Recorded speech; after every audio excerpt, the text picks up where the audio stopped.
માનવ અને સૂચિના લગ્ન થયાને 5 વર્ષ થઈ ચૂક્યા હતા. બંને પોતાના લગ્ન જીવનમાં એકબીજાથી ખુશ હતા અને તેઓના જીવનમાં ખુશીની કોઈ કમી નહોતી. માનવને પણ તેની ફેક્ટરી ખૂબ જ સારી ચાલતી હતી અને સૂચિ પણ લગ્ન પછી ઘરની બાજુમાં જ બ્યુટી પાર્લર ચલાવી રહી હતી. બંને માણસનો નિયમ હતો કે દરરોજ સવારે તૈયાર થઈને મંદિરમાં દર્શન કરવા માટે જવું. દરરોજની જેમ આજે પણ તેઓ મંદિરમાં દર્શન કરવા માટે જઈ રહ્યા હતા. મંદિરમાં ઉપર જઈને દર્શન કર્યા અને પછી દર્શન કરીને મંદિરની સીડીઓ પરથી નીચે ઉતરી રહ્યા હતા. ત્યારે અચાનક જ સામે ભિખારીઓની ભીડે બંનેને ઘેરી લીધા અને બધા ભિખારીઓ માંગવા લાગ્યા. માનવની પત્ની સૂચિએ તરત જ તેના પાસે રહેલા પર્સમાંથી એક પછી એક દરેક ભિખારીઓને પૈસા આપવાના શરૂ કરી દીધા. આ જોઈને માનવને થોડો ગુસ્સો આવી ગયો અને તેને કહ્યું કે અરે યાર સૂચિ, તને ખબર તો છે કે મને આ બધું નથી ગમતું, તેમ છતાં તું યાર બસ આ કારણોથી જ મને ક્યારેક મંદિર આવવાનું પણ વિચિત્ર લાગે છે. ભિખારીની વાતો એક બાજુ રહી ગઈ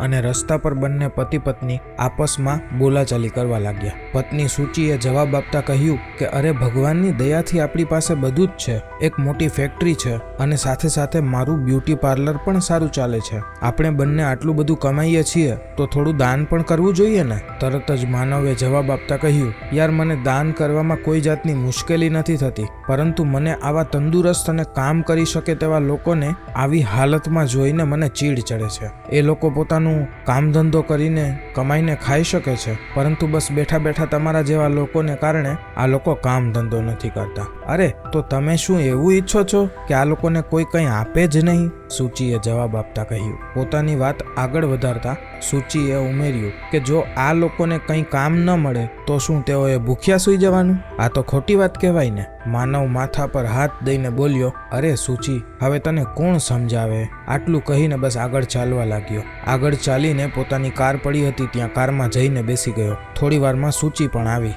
કારના દરવાજામાં સાઈડમાં રહેલી બોટલમાંથી પાણી પીને હજુ કાર ચાલુ કરી રહ્યો હતો. એવામાં અચાનક માનવની નજર ત્યાં સામે નીચે બેઠેલા એક ઘરડા કપલ ઉપર પડી. એક દાદા અને દાદી ત્યાં નીચે પાથરીને કંઈક વસ્તુ વેચી રહ્યા હતા. ત્યાં જઈને જોયું તો ત્યાં તેઓ તોરણ વેચી રહ્યા હતા. તોરણની અનેક ડિઝાઇનો ત્યાં હાજર હતી. માનવ તો ત્યાં પહોંચીને વસ્તુ જોઈ રહ્યો હતો. કારમાં બેઠેલી સૂચિને ઈશારો કરીને બહાર બોલાવી. સૂચિ ત્યાં આવી એટલે માનવે તે ઘરડા દંપતીને કહ્યું દાદા દાદી, તમે લોકો કેમ નથી માંગતા? તમારી તો ઉંમર પણ વધારે થઈ ગઈ છે. તેના અવાજમાં થોડો ગુસ્સો પણ છલકાઈ રહ્યો હતો. સામેથી ઘરડા દંપતીમાંથી દાદાએ જવાબ આપતા કહ્યું બેટા, અમને એ સારું નથી લાગતું. અમે મહેનત કરીને ખાવામાં માનીએ છીએ અને માંગીને ખાવામાં અમને મજા ન આવે. માનવને જવાબ સાંભળીને થોડી અડચણ થઈ. તે ફરી પાછો બોલ્યો તો તમે આ બધા લોકોને કેમ નથી સમજાવતા? ત્યારે જવાબમાં કહ્યું કે બેટા જો અમે દિવસ આખામાં 2-3 તોરણ વેચીને અમારું જેમ તેમ કરીને ગુજરાન ચલાવીએ છીએ. એવામાં જો અમે આને પણ કહીએ તો શું થાય? મોટી મોટી ફેક્ટરીઓમાં કે પછી બીજી જગ્યાએ બધા લોકોને અનુભવવાળા લોકો જોઈએ છે તો અમને કોણ રાખશે? બસ કદાચ ક્યાંક આ કારણથી જ કોઈ પણ મહેનત કરીને ખાવા ઈચ્છતું નથી. માનવે ફરી પાછું તોરણ પર વાત લઈ આવતા કહ્યું કે દાદા, આ તોરણ તો ખૂબ જ સરસ છે. તમે ક્યાંથી લઈ આવો છો? મને પણ કહો, મારે હોલસેલ ભાવમાં જોઈએ છે. બેટા આ તો અમે ઘરે બનાવીએ છીએ. બાજુમાં જ બજારમાં એક દુકાનમાંથી બધી જરૂરિયાતની વસ્તુઓ, કાપડ, સજાવટની વસ્તુઓ વગેરે લઈને આવીએ છીએ અને ઘરે બેસીને બનાવી લઈએ છીએ. એક દિવસમાં કેટલા તોરણ બનાવી શકો છો તમે? માનવે પૂછતા કહ્યું. અને આ તોરણનો ભાવ શું છે? બેટા દિવસમાં 4 થી 5 તોરણ તો બનાવી લઈએ અને એક તોરણ 80 રૂપિયાનું વેચીએ છીએ. સૂચિ આ બધું બેઠી બેઠી ત્યાં નિહાળી રહી હતી. આ વાતચીતનો આનંદ લઈ રહી હતી.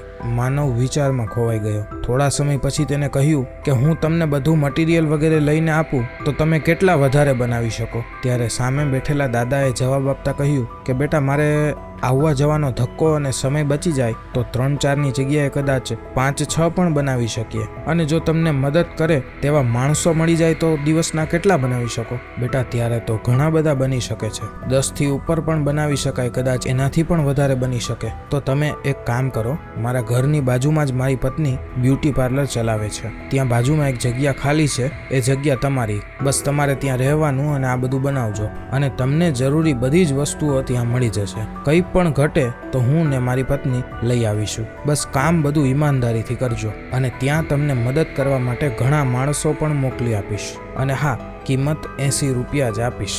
સૂચિ આ બધી વાત સાંભળીને થોડી આશ્ચર્યચકિત થઈ ગઈ. તેને તેના પતિને પૂછ્યું કે અરે તમે આટલા બધા તોરણ બનાવડાવીને કરશો શું? ત્યારે તેને કહ્યું કે મારે ફેક્ટરીમાં હેન્ડીક્રાફ્ટ આઇટમો ખૂબ જ ચાલે છે, તો લગભગ તો બધા હું જ લઈ જઈશ અને બાકી તારા પાર્લરમાં વિઝિટ કરનારા કસ્ટમર પણ બાજુમાં આવા સુંદર તોરણ જોઈને તે ત્યાંથી પણ ડાયરેક્ટ ખરીદી કરી શકશે. પરંતુ આ તોરણ નહીં વેચાય તો, કે પછી પડ્યા રહેશે તો? ત્યારે કહ્યું કે મને તેની ચિંતા નથી. જો આવું કરવાથી દાદાની સાથે અહીંયાના લગભગ બધા લોકોને કામ મળી જશે અને પોતે મહેનત કરીને પોતાની ઓળખાણ પણ ઊભી કરી શકશે. અત્યારે આપણે સૂચિ નફા નુકસાન ઉપર નહીં, પરંતુ આ લોકોને આત્મનિર્ભર બનાવવામાં સહાય કરીએ. ત્યાંથી નીકળતા દાદાને કહ્યું કે તમે આ બધા લોકોને તૈયાર કરી જ રાખજો, આપણે આજથી જ આપણું કામ શરૂ કરી દઈએ. આ શબ્દો સાંભળતાની સાથે સૂચિ સહિત ત્યાં હાજર ઘરડું દંપતી બધા લોકોના ચહેરા પર સંતોષનું સ્માઇલ આવી ગયું. દાદા બે હાથ જોડીને